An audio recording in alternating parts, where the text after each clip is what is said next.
उत्तर प्रदेश में law and order की सूरत हाल इंतहाई तशवीशनाक है। ख़ास तौर से ख़वातीन पर, लड़कियों पर बड़ा जुल्म सितम हो रहा है। उनकी इज्जत और जो है इफ़्फ़त को लूटा जा रहा है। गैंग रेप के वाक़यात हो रहे हैं, लेकिन मुजरिमों को गिरफ्तार नहीं किया जा रहा है। ऐसा ही एक मामला गाज़ियाबाद का है। उस सिलसिले में गाज़ियाबाद से लोग यहाँ प्रेस क्लब ऑफ इंडिया में आए हैं। जो वहाँ की जो सूरत हाल है और गैंग रेप का जो मामला है, उस सिलसिले में जो पुलिस का रवैया है, इंतजामिया का रवैया है, उसकी शिकायत लेकर यहाँ आए। तकरीबन 223 दिन हो चुके हैं, लेकिन अभी तक मुजरिमों को गिरफ्तार नहीं किया है। आइए हम बात करते हैं सबसे पहले संदीप चौधरी साहब से, जो इस मामले में पेश है, वहाँ के सोशल वर्कर हैं। आप बताइए क्या इशू क्या है, क्या मामला है? देखिए 17/3 को मुकदमा दर्ज हुआ था। तो पहले बताइए किसका रेप हुआ, क्या हुआ?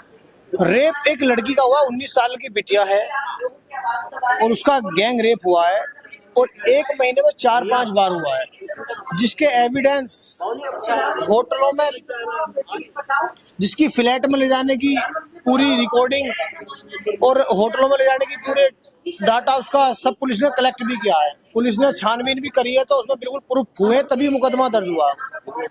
छानबीन करने के बावजूद भी मुकदमा दर्ज होने के बाद अरेस्टिंग नहीं हुई। हमारा मेन मामला यह है कि अरेस्टिंग क्यों नहीं हो रही, क्या कारण ऐसा है जो पुलिस अरेस्टिंग नहीं कर पा रही, जबकि पुलिस को बिल्कुल साफ खुला हुआ है, पारदर्शी। पुलिस में कास्ट का एंगल इन्वॉल्व है, क्योंकि जैसे कि आपने देखा हाथरस का मामला है सामने, यहाँ पर जो है अपर कास्ट होता है, लोअर कास्ट होता है, तो पैसे वाला अधिकारी मेरा कास्ट को लेके कोई ऐसा मुद्दा नहीं है। मेरा मानना ये, हम क्या पूछ रहे हैं जी, ये जो कल्प्रिट है, इनके बारे में आप कह रहे हैं, जिन लोगों ने गैंग रेप किया, हाँ। वो एक जो है कास्ट से ताल्लुक रखते हैं और लड़की एक अलग कास्ट से ताल्लुक। नहीं, लड़की भी उसी कास्ट से है, लड़के भी उसी कास्ट से हैं, 2 लोग अलग कास्ट से हैं। और सबसे बड़ी बात यह है कि लड़के वो क्रिमिनल हैं और कहीं ना कहीं क्रिमिनल होने के नाते और पैसे के दम पर पुलिस को कहीं ना कहीं मैनेज करने का काम कर रहे हैं वो लोग, जिसकी वजह से पुलिस नस्मत दिखाई दे रही है हम लोग। वरना पुलिस चाहे तो 2 घंटे में पकड़कर अरेस्टिंग करके और अंदर कर सकती है, लेकिन पुलिस 1 महीना प्लस होने के बावजूद भी हाथ खड़े कर देती है कि अरेस्ट नहीं हो पा रहे। तो आपको धमकियां क्यों दी जा रही? मुझको धमकियां इसलिए दी जा रही है कि आप इस मुकदमे से हट जाइए, अगर आप नहीं हटोगे तो आपको जान से हाथ धोना पड़ेगा और हम जेल जाने से पहले आपको मार के जाएंगे। अगर आप पीछे नहीं हटे तो हम आपको जान से मार के जाएंगे, गोली मार जाएंगे। ये मुझे फोन करके उन्होंने बिल्कुल बाकायदा साफ कहा है। तो क्या आप कहना चाह रहे हैं कि पुलिस को पैसा खिलाया गया, इस वजह से मुजरिमों को बचाया जा रहा है? कहीं ना कहीं बिल्कुल मेरे को तो ऐसा ही लगता है, पुलिस की उनकी कहीं ना कहीं सहमति नजर आ रही है मेरे को, तभी वो लोग अरेस्टिंग नहीं कर रहे। अगर पुलिस की सहमति नहीं है तो क्या पुलिस के लिए इतना बड़ा काम है? सब वो अगला बंदा फोन चला रहा है, सर्विस लाइंस किस लिए बनी हुई है? क्या उसको पकड़ में नहीं आ रहा पुलिस को? पुलिस तो सुना था पहले बचपन में 7 ताले भीतर से पुलिस निकाल लाती है, और वो तो ताले में बंद नहीं है, अड़ोस पड़ोस में सो रहा है कहीं ना कहीं, उसके बावजूद भी पुलिस नहीं पकड़ पा रही। अच्छा, ये योगी जो है वहाँ के चीफ मिनिस्टर है, वो बार बार बड़े बड़े इश्तिहारात देते हैं, विज्ञापन देते हैं कि उत्तर प्रदेश में जो है बेटी बचाओ बेटी पढ़ाओ और रूल ऑफ लॉ जो है ज़बरदस्त है, ये सब बड़े बड़े दावे करते हैं। तो इसके बारे में क्या कहेंगे? ये दावे आप जो कह रहे हैं कि वहाँ पर लड़कियों के साथ बड़ा अत्याचार हो रहा है, दावे मुझे लगता है शायद पेपरों में छापने के लिए हैं या मीडिया को दिखाने के लिए हैं। दावे मेरी नज़र में तो फेल हैं, क्योंकि कहीं ना कहीं हमारे सामने जो भी केस आए हैं, 4-5 केस हमारे लेटेस्ट में हमारे सामने आए हैं, और हम कोई राजनीतिक लोग नहीं है कि हमें कोई वोट चाहिए। हमें वोट नहीं चाहिए किसी की भी, ना हम वोट लेने वाले ना हम देने वाले। हमारा मानना यह है कि जो पीड़ित आपके पास आपके थाने पे चौकी पे जा रहा है, उसके साथ बदतमीजी करके उसे भगाया जाता है, धुतकारा जाता है, चाहे वो आर्मी से रिटायर हो या कहीं भी हो, उसका कोई मान सम्मान नहीं है। क्या आदमी जिसने देश के लिए अपना समय दिया, 20 साल 30 साल 15 साल अपना जीवन आर्मी को दिया, देश के लिए दिया, क्या उसके बच्चे सुरक्षित नहीं रहेंगे? तो फिर कौन रहेगा सुरक्षित? और उसकी सुनवाई नहीं होगी, उसको थाने चौकी धुतकार के भगाया जाएगा। क्यों ऐसा उत्पीड़न किया जाता है परिवार को? कोई आदमी अपने परिवार को बदनाम करने के लिए फौजी आदमी क्यों करेगा भाई? कोई झूठा मुकदमा थोड़ा ना लिखाएगा। जब एविडेंस मिल जाते हैं आप लोगों को, उसके बाद फिर भी उन्हें क्यों ढकने का काम करती है पुलिस? हमारा इतना सही कहना है कि पुलिस अपनी सही जांच करके मुकदमा लिखे और कार्रवाई करे, तो कहीं ना कहीं जो मुजरिम है वो लोग उससे कांपेंगे भी और पीछे भी हटेंगे। इस तरह की घटनाएं होनी बंद हो जाएंगी। अच्छा, ये आपका क्या नाम हुआ? मुकेश गौतम। हाँ, मुकेश गौतम जी, आप जानते हैं कि लड़कियों के लिए, खवातीन के लिए, वीमेंस के लिए कवानीन जो है, लॉ जो है बड़े सख्त है। सिर्फ एक शक भी किया जाए उस पर गिरफ्तार किया जाता है। आप कह रहे हैं कि भाई गैंग रेप हुआ है, तो वो गैंग रेप करने के बावजूद भी पुलिस जो है, जो कल्प्रिट है, जो मुजरिम है, उनको गिरफ्तार नहीं कर रही। मैं नहीं कह रहा हूँ, पीड़ित कह रहा है। मैं तो पीड़ित की बात बोल रहा हूँ। और जब पीड़ित के साथ ऐसा हुआ, मैंने कहा कि अभी जो हमारे सामने कई घटना है, एक 4 साल की बच्ची को घर से ले जाकर उसके साथ बलात्कार कर कर उसके सर पर पत्थर मारकर मार दिया जाता है। ठीक है, ये एक घटना हुई। लेकिन जब वो पीड़ित पुलिस के पास जाता तो पीड़ित यानी कि पिता को ही थाने में रात भर बंद करके रखा जाता है। घटना के बाद घटना हो रही है। जब बच्ची की माँ अपने पति को ढूंढने जाती है थाने, बोलती है मेरे पति कहाँ हैं, बच्चे का पिता कहाँ है, तो पुलिस महिला सब इंस्पेक्टर उसके बाल पकड़कर उसे थाने में मारती है। बच्ची जो मृतक बच्ची है, ये गाजियाबाद का, और उसकी नानी को मारती है जब वो उसका विरोध करती है। दूसरी घटना हो गई, जो एक बच्ची 3 से 4 साल की है, उसका पड़ोसी उस बच्ची के प्राइवेट पार्ट को छूता है, आगे हाथ लगाता है, पीछे हाथ लगाता है, फिर उसके होठों को छूता है, होठों से, मतलब बहुत घिनौनी हरकत करता है। 112 में फोन किया जाता है, पुलिस बच्ची के बयान लेती है, वीडियो बनाती है, लेकिन उसमें ना तो पोस्को लिखी जाती है, और बच्ची अनुसूचित जाति की तो ना ही अनुसूचित जाति एक्ट लगाया जाता है।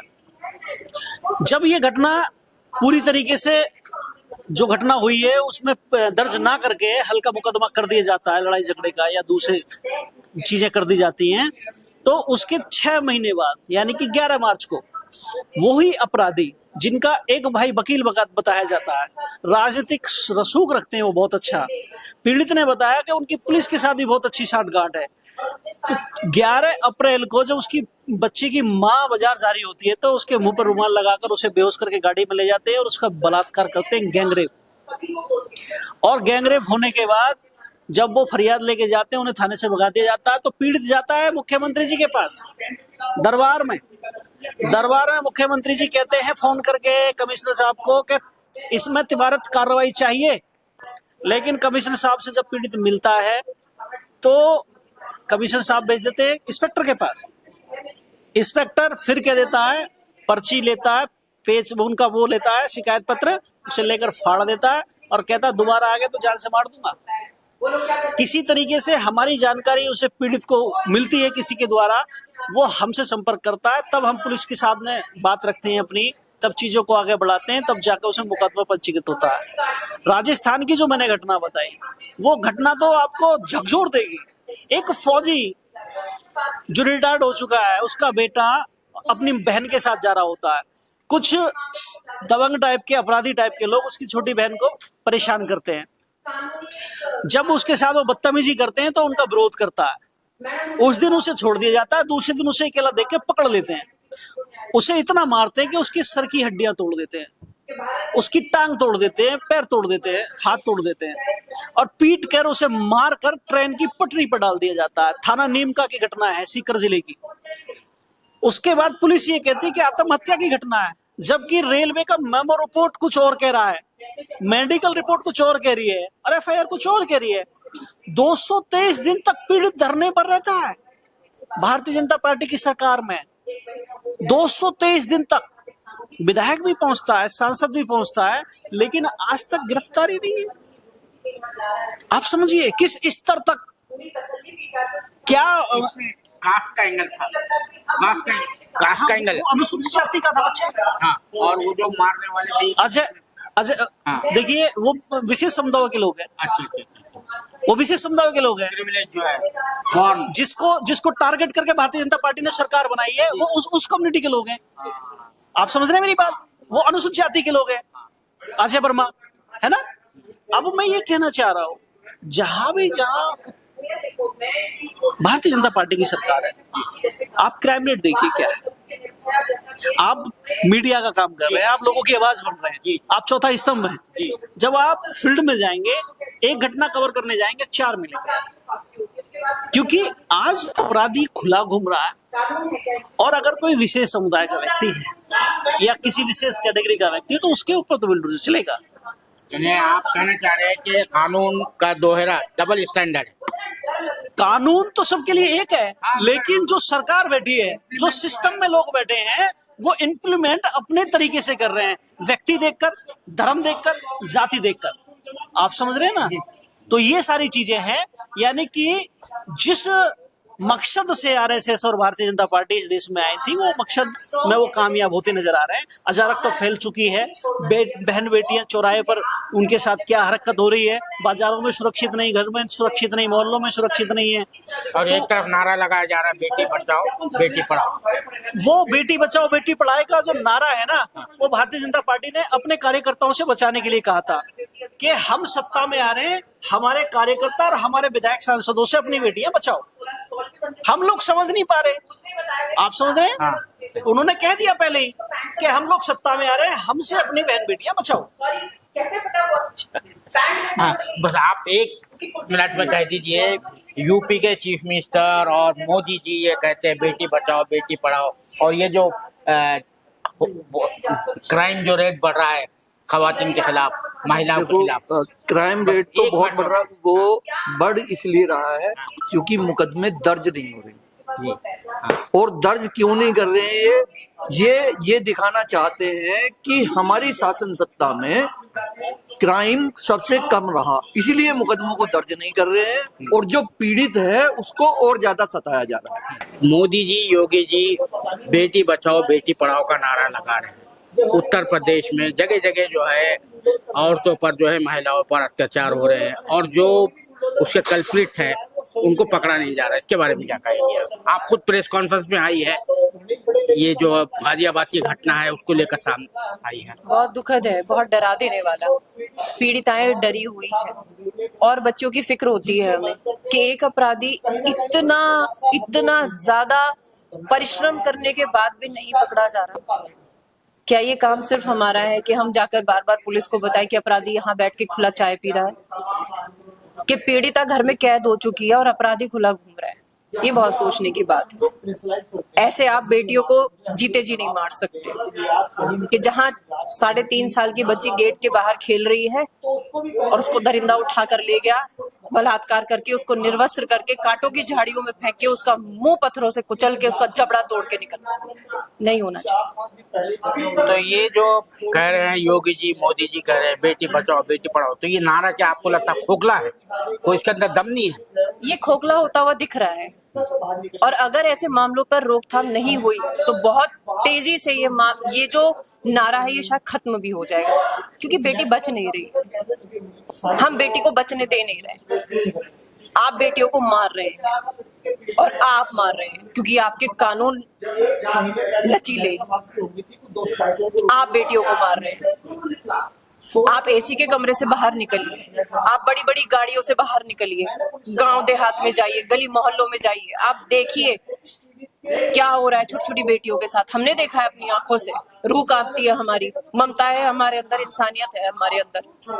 हम राजनीति नहीं समझते, हम बस इतना समझते हैं कि समाज बेटियों के लिए रहने लायक नहीं बचा। तो बेटी जब तक बचेगी नहीं तो ना तो सशक्त होगी ना पढ़ेगी, और कुछ समय ऐसा आएगा जहां पर बच्चे भी पैदा नहीं होंगे। अगर ऐसे शिकार बनाते रहोगे ना छोटी छोटी बच्चियों को, जिनको बड़ा भी नहीं होने दे रहे हो, कहां से लाओगे बच्चे, कहां से चलाओगे वंश, कहां से चलाओगे देश, सृष्टि, दुनिया? जानवर मत बनो, इंसान बनो। हमें भी आपके साथ हमदर्दी है, आपके आंखों में आंसू आ गए हैं। ये लड़कियों पर जो जुल्म हो रहा है, औरतों पर जो जुल्म हो रहा है, वो खासतौर से 3.5 साल की जो बच्ची के साथ जुल्म हुआ है, तो इसको रोकने के सिलसिले में समाज भी आगे नहीं आ रहा है। आप तो कह रही कि जो पॉलिटिकल पार्टी है, जो पॉलिटिकल लीडर है, चीफ मिनिस्टर है, प्राइम मिनिस्टर है, वो बड़े सिर्फ नारे दे रहे हैं। देखो, मैंने हमेशा जब से मैंने इन मामलों पर आवाज उठाई है, मैं एक ही चीज बोलती हूँ कि भाई ऐसे मामलों में ना, जहाँ धी बहन बेटी का मामला होता है, सारी राजनीतिक पार्टियां, सारे सामाजिक संगठन, कोई भी धर्म, कोई भी जाति, सबको एक हो जाना चाहिए। बेटियां तो सबके घर में है ना, माँ की कोख से तो पैदा हुए हैं ना। क्या माँ सुरक्षित है? क्या आपकी बेटियां सुरक्षित है? नहीं है। तो सबको एक होना पड़ेगा। ऐसे मामलों में राजनीति करना बंद करना पड़ेगा आपको। मैं तो तब मानूंगी कि हाँ, सरकारों में जो बैठे हुए लोग हैं उनके अंदर भी मानवता या दिल है। आइए ना बाहर, निकलिए ना बाहर, और मुद्दों पर कर लीजिए राजनीति। धी बहन बेटियों के मामले में मत कीजिए।